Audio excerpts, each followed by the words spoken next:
Drywall is fastened with screws. We're not using nails, we're only using drywall screws. And with wood framing, we're gonna go with a coarse threaded screw. Typically, I use 1.25 inch long drywalls, coarse thread screw for my wood, because we wanna go into the wood framing about 5/8 of an inch. So that's a perfect length screw. It works well also for 5/8 drywall, because with a 1/2 inch, of course, it's going a little deeper than 5/8. You don't want to use a fine thread screw. It does not hold as well in metal, or does not hold as well in wood framing. So think about that. Another thing is, it has to be properly set. Of course, if it's out too far, it's going to be really obvious once you start taping, because you won't be able to hide it. Like I have a screw up here that's sticking out too far. As soon as I put compound on it, it's going to show and I'm going to fix it. But if this screw is a little bit too deep, that'll coat with drywall compound and I'll be able to hide it. But we want them set properly, because that's what holds the drywall in place the best. If it's set too deep, it's a little bit of a weak attachment. So make sure it's set just below the surface, not so deep that the paper is torn. And you don't need to over fasten. This is a 48-inch high drywall. We just have 2 screws in the face. We don't have them double screwed. It's just 1 screw and 1 screw. That's all we need. I've seen people put 2 screws here. That kind of started because that's how we used to nail. We used to double up all the nails, but that's not necessary with screws. So don't over fasten and don't put the screws in too deep.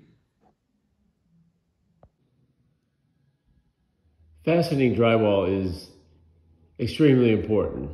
And of course, we only use screws, but those screws have to be properly set in order to hold the drywall in against the framing and have very little risk of a screw popping. Here we have 2 screws. The first one is the lower screw here that was set too deep.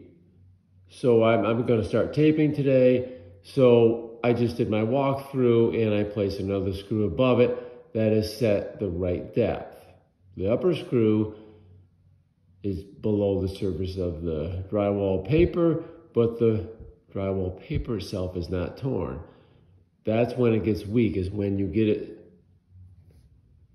set too deep and tears the paper. Another thing about drywall screws is the proper length. Let's start with the proper length. I always use 1.25 inch drywall screws. The screw with the coarse thread is made for wood.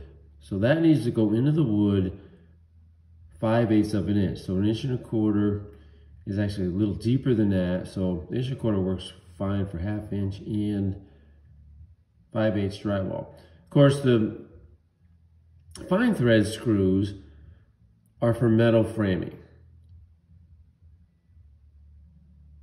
They don't have to go in 5/8. They just got to protrude through the framing about 3/8 of an inch. The fine thread screws only have to go through the metal framing about 3/8 of an inch. Some people, particularly if you're working over wood framing, quite often think, well, I'm going to use a longer screw. It's got to be better. I'm going to go with 1 5/8 or 1 3/4. And actually, the longer screws are worse. They're harder to get in straight. Actually, a little bit harder to get set to the proper depth. And because they're into the wood so deep, any expansion and contraction or shrinking of that wood, I should say, is more likely to create a fastener pop than it would be if you use the 1.25 inch screws. So just something to keep in mind when fastening drywall.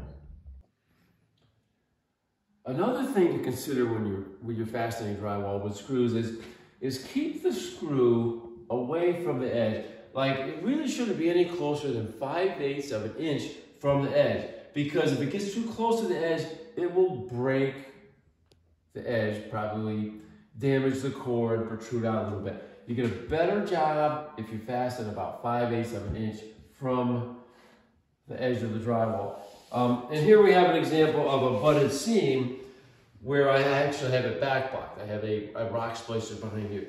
And by using a rise splicer, that allows us to put our screws further from the edge. If this was just a stud, which is 1 5/8 wide, there's no way you can really fasten it 5/8 of an inch from each edge. So you get more damage when you fasten to a stud, particularly when you have a butted seam. So back blocking a butted seam is very important.